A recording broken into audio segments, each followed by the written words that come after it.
Ooh, that would be interesting.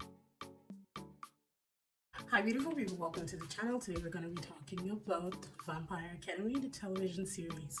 Be sure to like, subscribe, hit that notification bell so you know when I post new videos. And with that, let's get into this review. You must prepare Lissa for a new role as head of the Dragomir family. And Rose? She'll do her duty. Is this something that you want? There are a parade of people dying to be on the throne. The only thing separating this dominion from that fate is me. So, going into this, I'd seen the movie with Zoe Dutch that came out in 2014. Full disclosure, I loved the movie. Horrible movie. But I still liked it. And seeing that it was Julie Plec who developed this TV show, I was over the moon. Julie Plec has fed my vampire addiction for years, and her content is usually top notch for me. So I was full on bored with this. She's given us shows like The Vampire Diaries, the originals, and Legacies. So she's tried and true. She knows what she's doing when it comes to folklore, and I will subscribe, watch anything that she recommends or puts out there. So this is adapted from the book series of the same name. The book series has 6 books. In the first series, there was a spin-off that I think had another 6 books, but I didn't even bother with that one.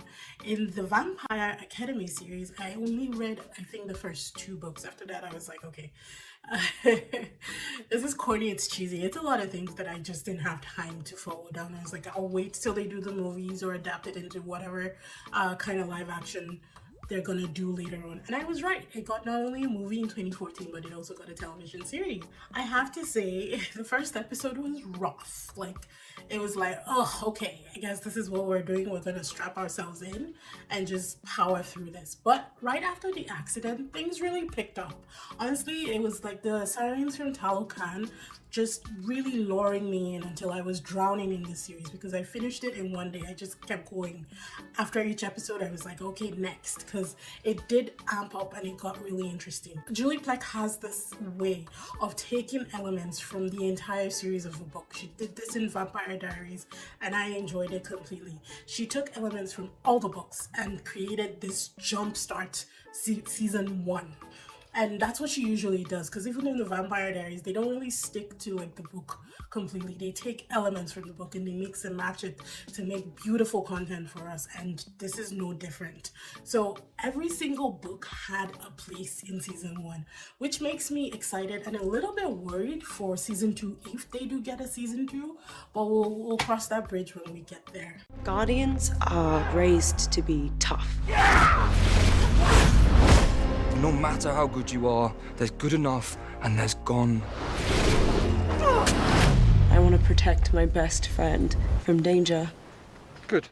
So like I said, it did start out rough, but it got really interesting, and by the end of the series, I wasn't mad at it. Standouts for me were Cece as Rose, Daniela as Lisa, Vasilisa, and Kieran as Dimitri. The acting in this was good. I didn't really fault anybody. There wasn't anybody that stood out as a bad actor. I don't think that was the underlying problem with the whole series, and this is from a layperson's perspective. I think it was a little bit too corny. It's pretty much empty calories or fast or junk food, and that's kind of like what you get. It's a lot of cheesy, corny lines and kind of like a corny storyline with a backbone foundation.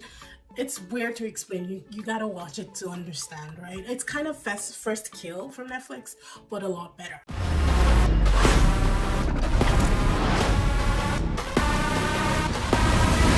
You staying out of trouble? Oh, you know me. I'm always dancing alongside of it. The location was beautiful. They did some shooting in Lisbon, but I think most of it was done in Spain. And I was really impressed. So I already read the book, so I knew not to hope for anything between Rose and Dimitri. Yes, they have their, I root for their romance, but I know it's never gonna be. Unless Julie decides to change up the story, which, ooh, that would be interesting. Okay, things just got a little bit interesting in my mind now. So if she decides to change up the story, I'm fully on board, because I always rooted for Dimitri and Rose, but it just wasn't meant to be. What can I tell you? Whoever chose the music for this, I give them props, because it was really bad music, but like in the best way. So each music that played within each scene, like each monumental scene, had the exact same lyrics narrating what was happening in the scene. And it takes a lot of time for you to like root through millions of music choices out there to find something that actually fits the scene.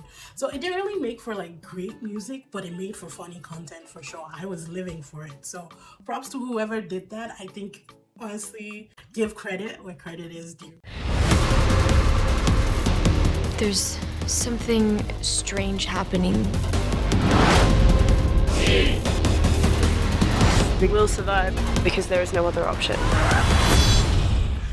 This was empty calories, people. Junk food in the most unhealthy, satisfying way, and I was on board for it. I'm a vampire junkie. We all know this. So anything that has to do with vampires, I'm on board. But we're being realistic here, and we're using layman's perspective. So on a DBDS scale, this is a 6.5. Personally, I loved it. I would rewatch some scenes again happily, and I will happily tune in for season 2. But from a layman's perspective, this would be a 6.5. And if you're not hardcore into vampire content, I would say skip this. Thanks DVDs for tuning in. Hope you enjoyed this review. We all know that I'm a vampire girl, so you know that whenever it has to do with vampires, I'm excited. Be sure to like, subscribe, hit that notification bell for more content like this, and I will see you in the next one. Bye.